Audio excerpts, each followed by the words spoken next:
get it now. They get it. He's in his 40s chair. It still hurt a little. Still hurt? Yeah. Well, you went for it. But you still got to land, you know. Yeah. Thank you, fellas. Thank you, everybody. Hi, Nashville. We're back. We're doing it again. We had fun at karaoke last night. Yes, that was a good time. What a love fest. We sang some Christmas songs at karaoke. Like what? What was on the... Tequila made me forget, but there was a... That's a Christmas song? Yeah, I love that one. Tequila made me forget It's Christmas, I forgot it was Santa's day. Tequila made me forget it's Christmas. I better put my pants on.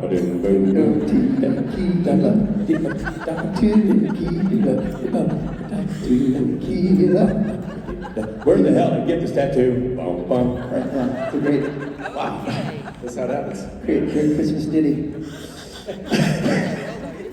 Well, we could chat a little bit, but let's start with questions. Man, you can go. Weird. Guys, I got over here. I've got one. Okay, listen. We've got a question. Listen, quick, huddle. What do we do?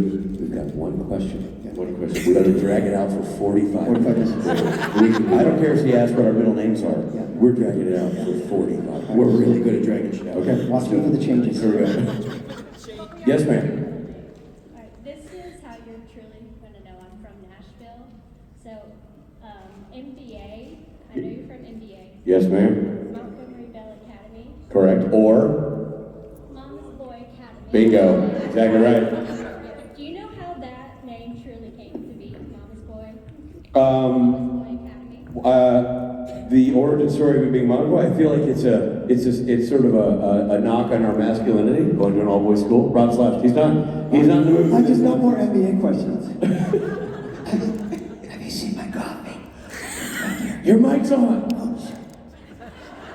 No, it's so Mama's Boy because it was like, is it not going to be sort of like? I think it's a knock on our masculinity. I think it's saying that boys that are close to their mothers and going to an all-boys institution of academic learning are less than. That's what I believe. It's saying boys don't be close to your moms. It's saying there should be a separation between men and their mothers. Let's get the real answer. Okay.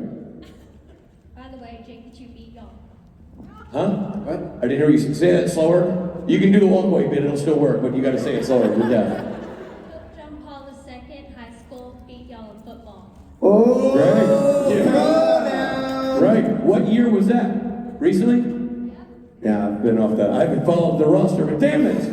I didn't know the Pope farmed a team. I didn't know there'd be a fight. Boy, those Catholics are real angry. Yeah. Pope John By the Paul. way, you guys, I got news for you. We have to answer that question for 45 minutes. All right, let's go over there. I just wanted to say hi, Richard. And Hi. Hi, Rob and Matt. So, did you enjoy playing the trickster or Gabriel better? Which one do you? I think maybe I. You take this one. They're all facets of the same character. I can't really disseminate the two. There was the one thing that made it great, and we've all talked about this at various times on panels. We were all gifted the opportunity to play characters that had multiple layers. At some point, he's young John, then he's Michael. Different times dealing with his actual sons. He's in a time warp life. Rob playing God, playing Chuck, being on the right side, on the wrong side, all these things. We were gifted all these opportunities as guest stars. It never happens.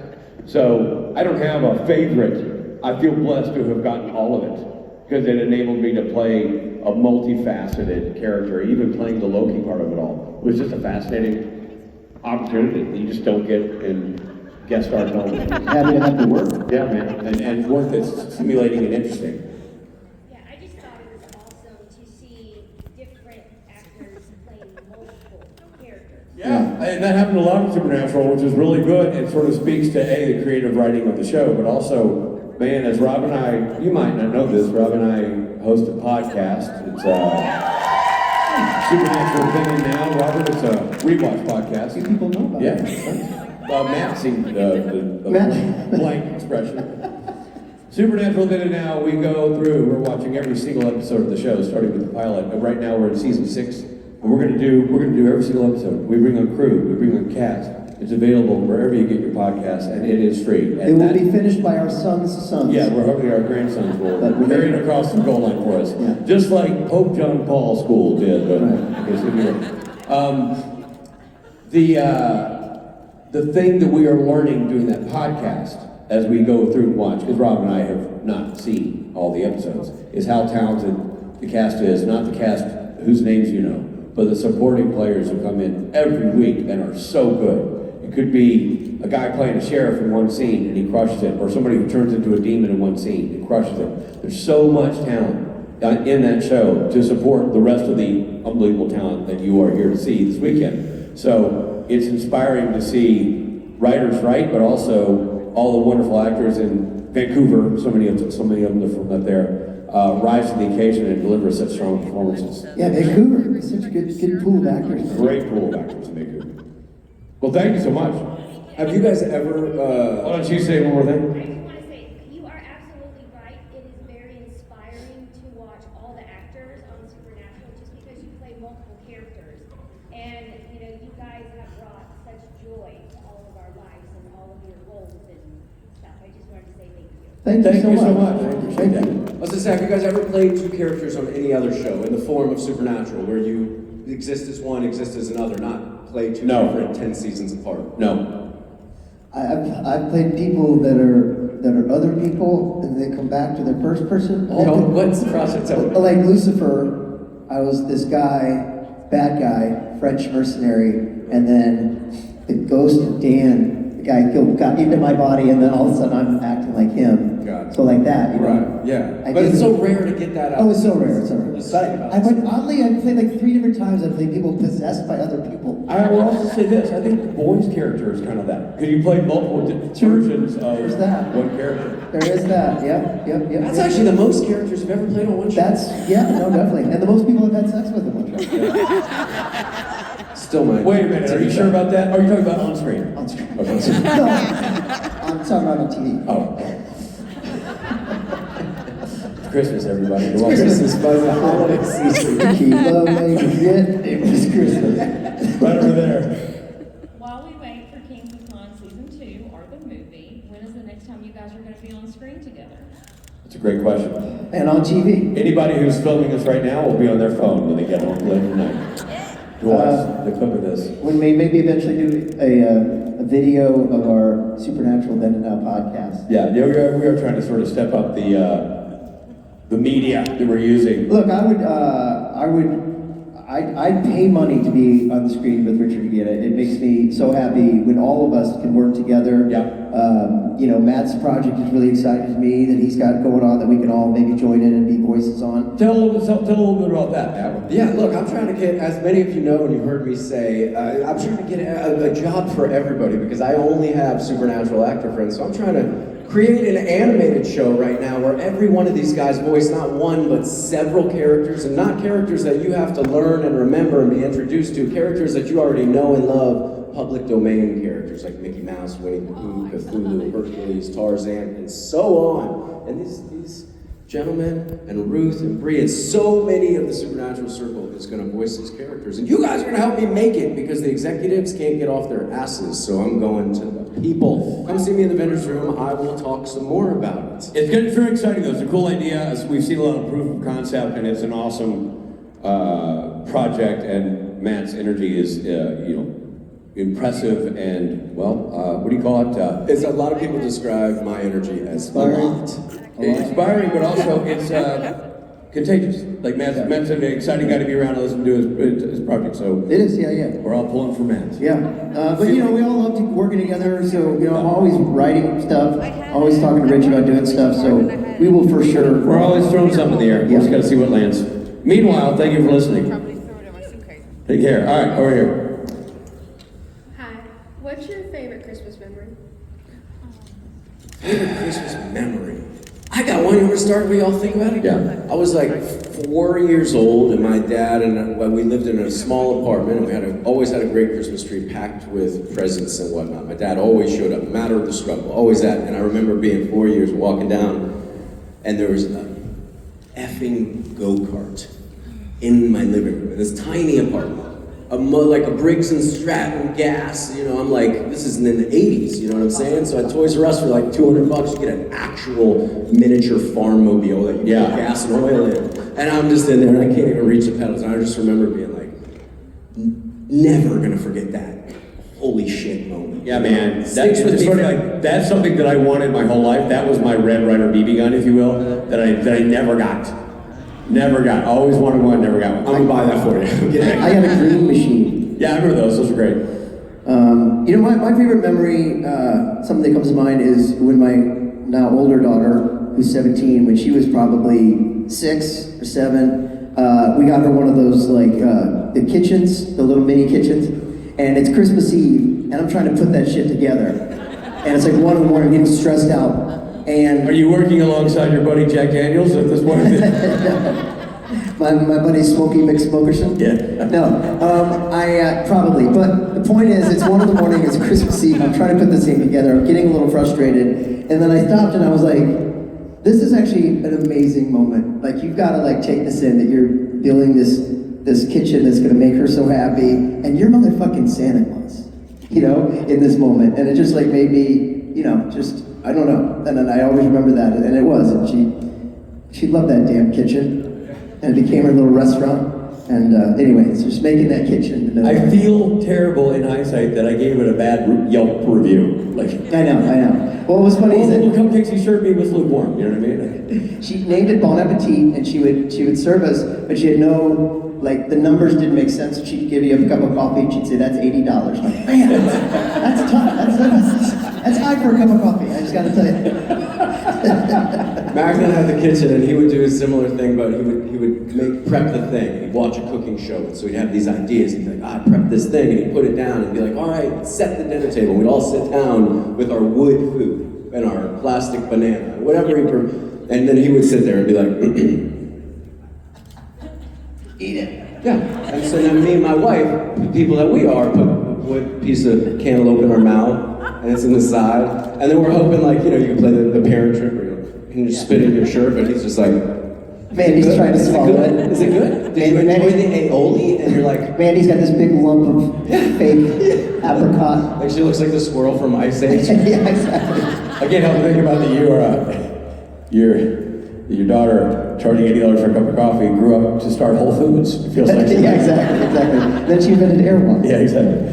One of my favorite memories is my oldest son's first Christmas. I know we're all talking about the kids. Immediately I thought about my first son, first Christmas with Steve. He was 6 months old, and just when you're a new parent, and like you said, now it brought all the fun back to Christmas that had been long absent, that when you're an adult, you're like, it's more about, it's a pain in the ass to travel and blah, blah, blah. But when you had a little kid, it's like, oh my God. Yeah. I got to see a ton of crap. I need to watch them sit there and play with the paper, you know? Yeah, well, I feel lucky now because I've got a 20-year-old and a 17-year-old, and they're about done with it. Yeah. But now we've got Margaret, so it's like that joy is back in it. Yeah. It's really fun. Yeah. Thank you for your question. What's your favorite? What's your older now? What's your favorite Christmas memory? My parents were divorced growing up, so they all came together one Christmas because I didn't want to decide which family to go to. Oh, that's awesome. Lovely. Really cool. That's sweet. Thank you. Yes, ma'am. Oh, not on. Okay. Hi everyone. Thank you for all you do on the screen. But I want to know if you can change the role you play with the other gentlemen on the stage. Which of you can play which role and why? I would play Rob's part because he had more episodes.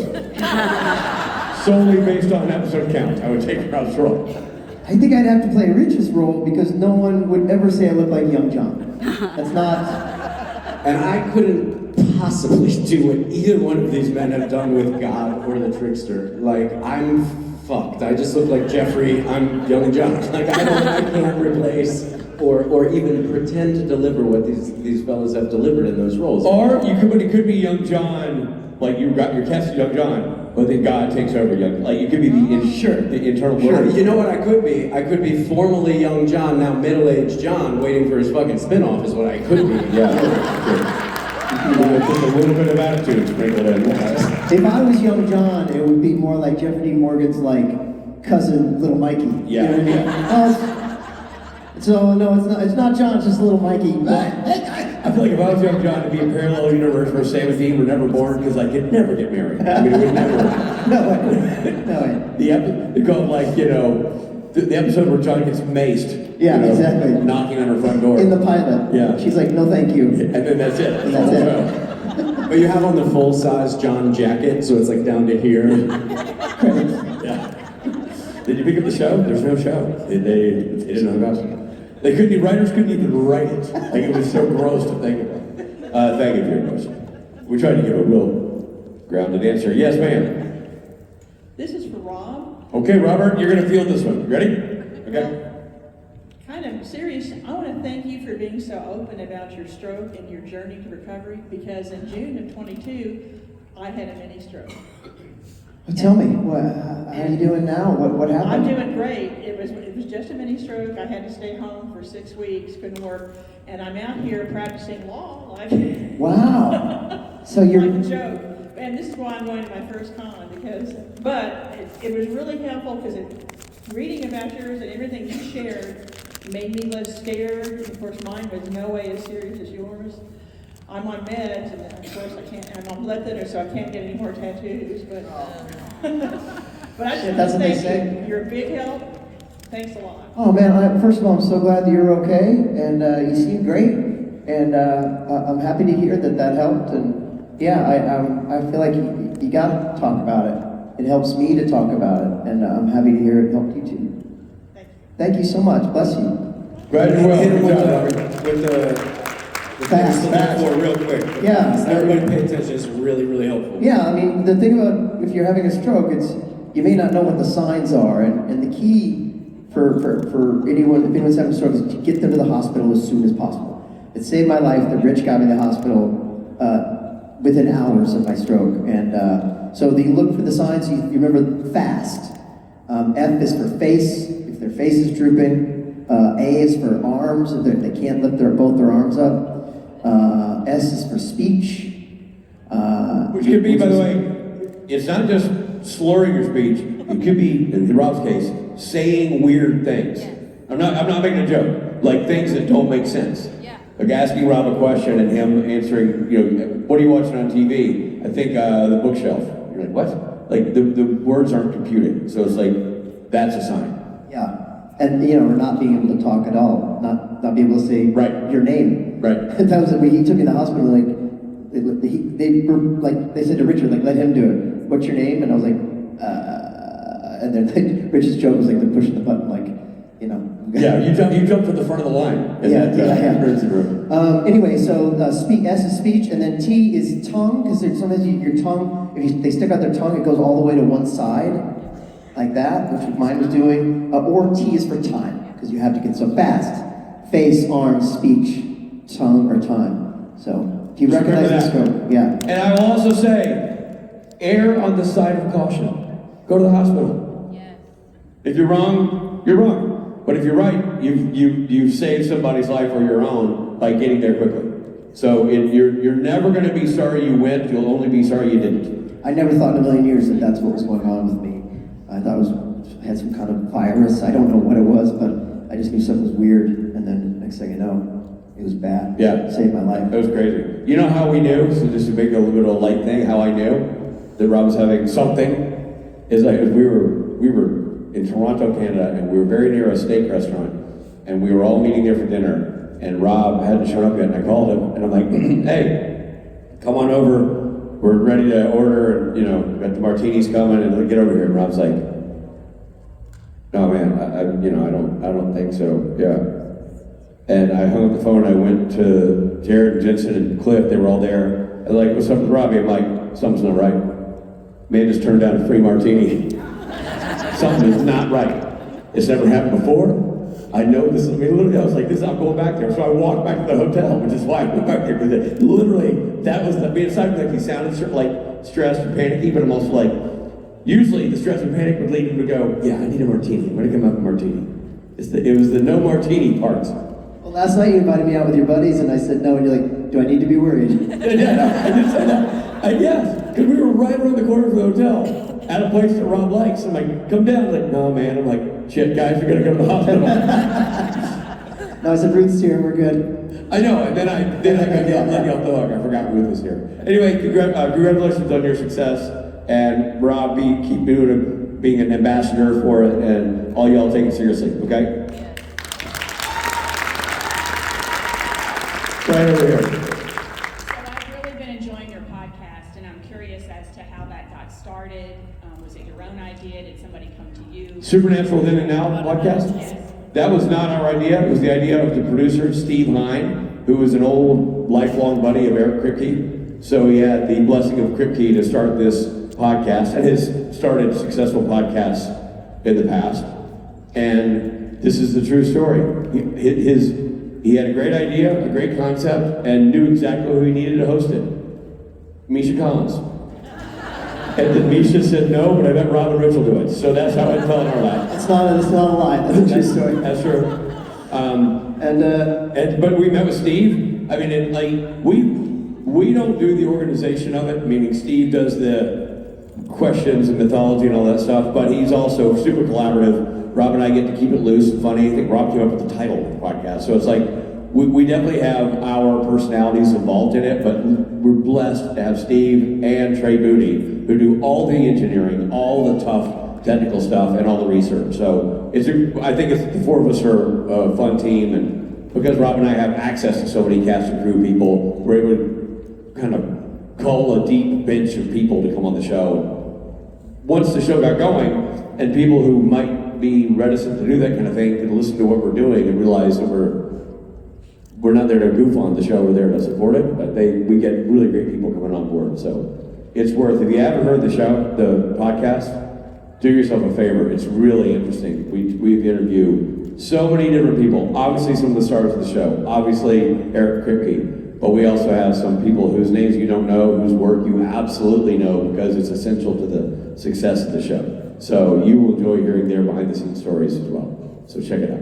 And if you haven't had enough podcasts, check out Kings of Conversation. Yes. That's the podcast where Rich and I occasionally interview people, but mostly it's just him and I talking for an hour. And we are the producers of that one. We do all the heavy work. Here we do.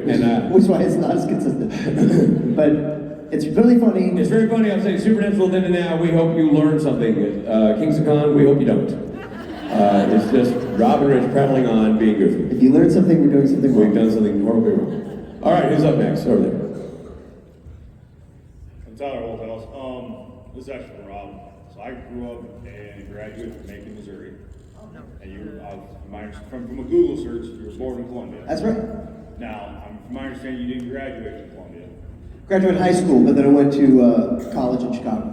Wait, so my question is which high school did you graduate from? Rockbridge. So you weren't a CUPE. No, I was a Bruin. Now my next question is What's a CUPE? what is a CUPE and why is it a naked baby as a mascot? I don't know. That was when I was now there's like 3 or 4 high schools, but when I was growing up there were 2 high schools in Columbia, Missouri. There's Rockbridge, which is the newer one, Rockbridge Bruins.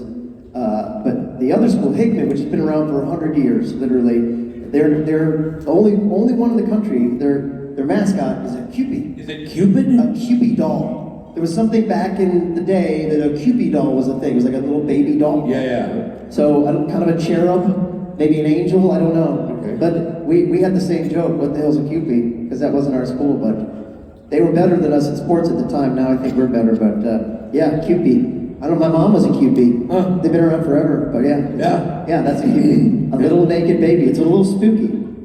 I'm surprised they haven't changed it. That's not a super threatening mascot. No. Pee on your yard. Thank you for your question. Thank you. Matt's waiting for the zoom in, I think. No, this is closer you get. Anyway, little baby. All right, right there.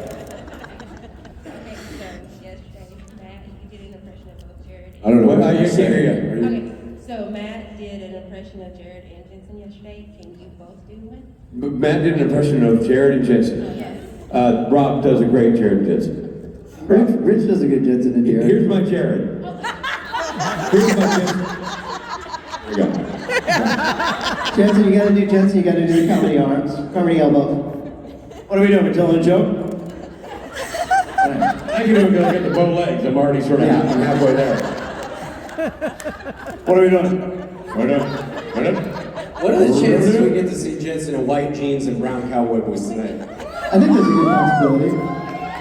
Maybe definitely can see him looking hot. Yeah, man. So you look good. Real hot. And yeah, that was my imitation of Jared, was always the same thing, and then maybe I'd add the hair flip, Yeah. which he never does, but it's funny, just Which, he's got hair that I'll long. have you know that's exactly what I did for both of you. I gave it a little more. There you go. But that was a little, and then I added Keanu Reeves into it, right? Oh, so yeah. it was this with the hair flips and like, yeah. Sometimes it's like that with him. Thank you so much. You're welcome. As someone who wants to get into the film industry, what is some advice you have? Rich? Oh, you're the director. All right. What departments are you interested in? Producing, directing. Okay, then produce and direct. And that's not a joke. You have a device in your phone that's more powerful than anything that was available at the film school I attended. So you and your friends, you and your anybody who is as artistic as you are, you guys can come up with ideas and shoot your own things. You can enter them into film festivals. You can show it online. There are a million avenues. In this day and age, when we were coming up, if you were shooting on film, you had to pay for developing, you had to have the cameras. It was much more difficult to get access to that. Even if you were doing it on a video camera, you had to figure out either how to edit in camera or get 2 VCRs and figure out how to edit. You have editing software on your phone. It probably was free, and your phone is probably a 4K device. You have the ability to work on your craft anytime you want to. So do it, because anybody who you see on the basketball courts of the NBA shooting spent 30,000 hours in the backyard shooting shots before they got to be on the big stage. You will get a shot, but only if you put in the 30,000 hours it'll take to get there. So start doing it. It's not going to arrive on your door. No one's going to show up and give you a shot. You got to go out and make it yourself, do the work, and spark the creativity that you know is inside you and turn it into something you can show other people. Do you live in Nashville? Virginia. What part? Down toward Virginia Beach. Okay. Well, yeah, if you find other people that are like-minded that are making movies, and you can also get on a crew. Like, everyone needs help making a movie, and then you help them, and then when you make yours, they'll come and help you and get involved in the community. I'm a big fan. I think and what Rob's saying is right. And also, if there's classes, local community classes, whatever, those are great places to start because A, you're learning from professionals who do it, teachers, but also then you're around like-minded people, and everybody has the same goal, and you guys can work together to do it. Because the director needs actors, the director needs writers, writers need directors, writers need producers. Like, everybody needs each other in the business. So find your people and start doing your work. Thank you. Good luck. Thank you. Good luck. All right. Hi, super important question. What is your favorite pasta shape? Sharp cheddar cheese. Robert? Pasta shape. Change topics. Okay. Fusilli. You silly. Or penne. Hey, Robbie. Speaking of penne, I saw your episode of The Boys.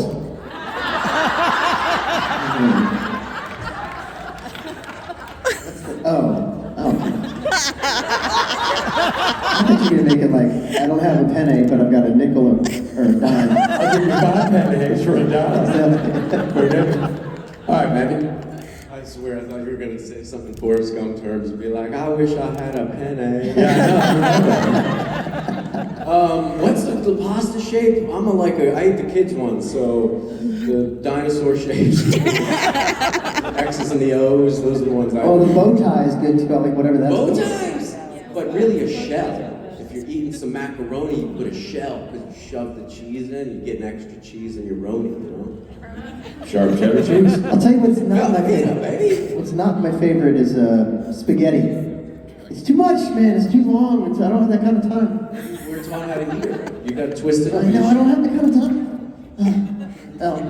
And they do the bite off, and then I feel like rude. I'm pulling it out of my mouth. If you have to use silverware in general, it's just a shitty food item, right? We got cheeseburgers, we got donuts, we got cupcakes, we got hot dogs. Why now we gotta cut the steak and then I gotta use a fork? It's so many By the way, things. I'm just gonna throw the flag on this. You look at Matt, and you're like, Matt doesn't eat any of the shit he just listed.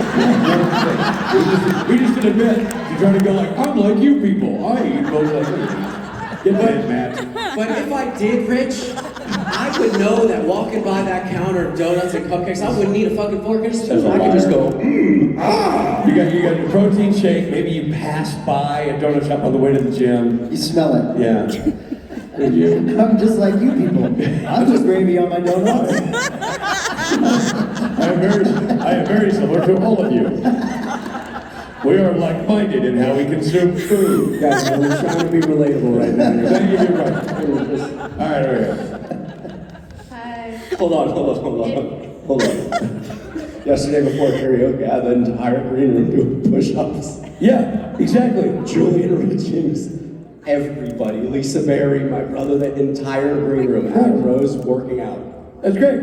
That doesn't involve donuts. You know what I'm saying? Like, it's as if to prove our point. You know what I'm saying? I was so proud of the moment. Anyways, I'm sorry, Brandon. Thanks for cutting me off, Matt. If any of you have done musical theater, what is your, or just theater in general, what is your favorite production you've been in? Or if not, like your favorite production? Man, I love musical theater. I don't do it because I don't have that voice. And I admire musical theater tremendously. I've seen a ton of it. I love musical theater live because that skill is just, Les Mis is one of my favorite things to ever see. My parents loved musical theater, so they took us to a ton of shows. And Nashville had still has the Tennessee Performing Arts Center, so the traveling Broadway shows would come through town. So I saw everything. I saw Chorus Line, Annie, they're playing her song, Fiddler on the Roof. Les Mis, saw that in its proper staging. I could go down the list, 42nd Street, the classics, I saw them all. I loved them. So I admire all of that. Probably my favorite production I was a huge fan of Christopher Durang as a playwright when I was coming up. And he was like, Rob and I were the same age, and we were both in theater school, and Christopher Durang was like the Wes Anderson of playwrights, like just badass artist, just edgy comedy. And we did a play called The Marriage of Bet and Boo, and The Marriage of Bet and Boo has the character of a priest in it that has this unbelievable comedy monologue in it. That's physical comedy, and I'd always wanted to do it, and finally got to do it in college, so that was one of my favorite productions. And we did it in like basically what it looked like a meet and greet room here. It wasn't an official production, we just got the rights through USC and rented out a space through the university and just did it ourselves and put the play and had the chairs and just kind of like, we can do this, it takes a village kind of theater spirit, and it was just so awesome. It's amazing to do a show like that. Did I ever tell you my story about Chris Durang? I think I did. I was in a show called A Mess in Place by Chris Durang. It was like a whole bunch of little Chris Durang one acts. Right. And the reason we did it is because the director was a professor at Yale, was at South Coast Repertory Theater in Costa Mesa. Anyway, Chris ended up coming out and seeing Durang in your show? Yeah. Saw opening night. Wow. Yeah. And there was one line where I wasn't getting the laugh. And Chris, after the show, gave me the most technical addressment. It had nothing to do with humor. He was just like, I was supposed to break a swizzle stick. And he was like, I was breaking it, not getting a laugh. He was like, if you throw it doesn't matter what the joke was, but if you throw it, you're gonna get the laugh. And it just felt so technical to me, like, okay, Chris Durang. And then the next day, I was like, I did it. Like, God, I hope I get the laugh. Otherwise, it's on me. Sure enough, I threw it rather than broke it. Whatever that was in the pacing of the scene, huge laughter. And I still don't even know why. But it just goes to show that comedy can sometimes be, those people like Chris Durang, like Neil Simon, they know the science of comedy. Yeah, it's in their head. They've seen it. So this is a matter of doing what they want you to do. Yeah. And I saw Christopher Durang perform Actor's Nightmare. Oh, wow. At the Tiffany Theater. Which was like, growing up, I would do that at high school. Actor's Nightmare is a great play about a guy who just finds himself on stage and has to figure out what he's doing, and it's a play, and so it's unraveling in real time, this sort of dark comedy. Yeah, I ended up doing a little snippet of Actor's Nightmare for one of my high school things. Yeah, it's great. It's a classic. It was so fun. So much of it, Sister Mary just explains it all so for you. good. I did that one. So good. Marriage of Bet and Boo, Actor's Nightmare. I just infatuated with Christopher And Durang. Rob, what you were saying about throwing stuff, honestly, that improv stuff is the best. You're gonna get a laugh out of almost every single time. Oh yeah. Yeah. So and then for me, we didn't have the luxury if you've seen like Broadway level shows, but we had a really good community theater in Columbia, Missouri, and we did Oliver, and I was the Artful Dodger, and that was one of the plays I did where I was like, I want to do this with my life. So it had a big effect on me, and I love that musical too. It's great music. Thank you so much. Of course. Thank you. Hey. So I'm going to circle it back to food. With you guys being on the road all the time, especially with being Christmas, and you finally get the chance to come home and be with your people or whoever you consider home, wherever it is, what is your, oh my gosh, I'm home meal? Like that first bite you take, what is it that just hits Home like where we grew up, or home like where we live? wherever you wish to call it? Like I guess like right now, after all the conventions are over, it's the end of the year, you finally hopefully get to have some time for yourselves. And with your people, you sit down and have this communal meal together. What is that meal? What's that meal? I can tell you this. I have all these boring things that I'm trying to do. I'm trying to be gluten free. I'm trying to be dairy free. I'm trying to like do certain things that are better for my body, you know. And no, I'm saying that all year. That's what I'm trying to do. But come Christmas, I fall off all the wagons. Sure you do, yeah. And one of my favorite things to do on Christmas Day is I make the kids a package of sweet rolls. You know those packages that come packed and you go, yeah. And It's a sauce, right? It's a sauce. You make it and then you put the sauce on. You just eat the rest of And the then you sauce. fucking eat the sauce. Oh man. And it's like, there are like 8 of them. And, you know, my daughter Audrey will have one, Ruth might have a nibble, and my son Calvin and I are like, everybody, you good? Everybody have what they wanted? Okay, we're like taking the rest That's of it. awesome. So, We know how you go for desserts, Robbie, don't we? exactly. Yeah. Get out of the way. I would say this, Rich, do you have a favorite holiday meal that locks it in for you? Or is it a drink, or is it a dessert? Coming back to the South, because I live in California, when I come back to Nashville, there's a couple of things that they're boxes I have to check. Pimento cheese, which I don't eat ever. It doesn't even exist where I am unless you go to a specialty store, but I love pimento cheese. And I love everything at Loveless Cafe, every single thing they do.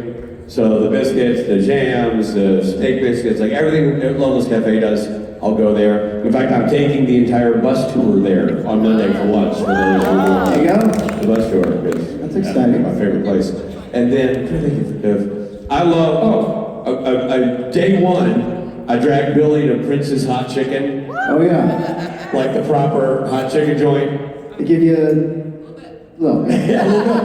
Little bubble gum. That kind of thing. But that's because I'm visiting where I grew up. But my home is where my children and wife are. And I'll tell you this, and I'm not making a joke. My favorite meal is anything my wife cooks. That woman can make a magical meal out of what I see as being nothing in the fridge. So, Wow, I didn't know that. oh my gosh, she's unbelievably good cook.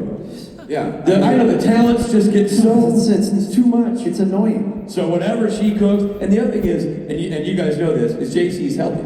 So like, Right. it'll be great. And It's good for you. Matt Cohen would eat it. You know what I mean? Yeah, Like it's, yeah. And listen, Not my sweet rolls. Speaking of JC Spade and what I want for Christmas, it's not so much a food item, sometimes it's more of a cocktail. And when you're looking for a cocktail for Christmas, you think of one thing. Less work, more fun, get it in my hand, let's put it down. So what do? We find a bottled margarita made by Elmar. Elmar. That's And right. it is lovely, simple, and does the job well. You'd be dancing around at Christmas. You trained him so well. I'm not even paying for this. This is like, it's fun to watch. And this is Matt not lying. He actually does like Elmar. So it's like, this is not one of the BS donut ads. If there's one thing you're buying your spouse for Christmas, it's not donuts, it's a bottle of Elmar, and it's because they can pour it right in the glass, they don't have to do any work, and I promise they're gonna be satisfied, and they're gonna be grateful when they do it. You can Warm order little wiggle on the about website Christmas. enjoyelmar.com. That's enjoyelmar.com. Again, on Instagram as well, enjoyelmar. And if you listen to Keys of Con, our podcast, you'll hear the song that I wrote for Elmar. Yeah, we have a theme song for song. Elmar. So get yourself some Elmar, and thank you for your time, everybody. Let's enjoy everybody.